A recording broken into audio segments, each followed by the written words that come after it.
How to find saved videos on YouTube. Hey everyone, welcome back to the channel. In today's video, I'm going to show you how you can find your saved videos on YouTube, whether you are on iPhone or Android.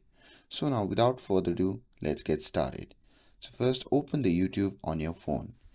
And after that, you can simply open or play any video.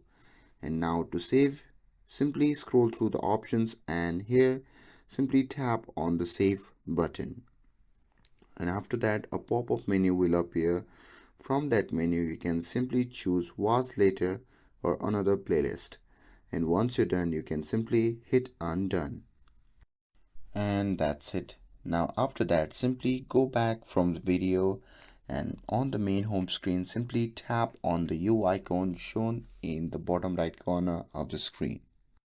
Now from here, simply tap on view all button beside the playlist option. And from here, you can simply scroll down and tap on watch later. And now your saved videos will be right here.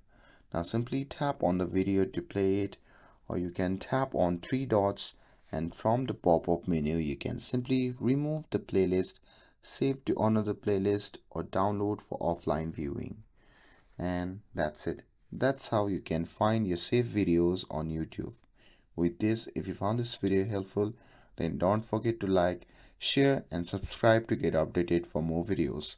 Thanks for watching and I'll see you in the next video.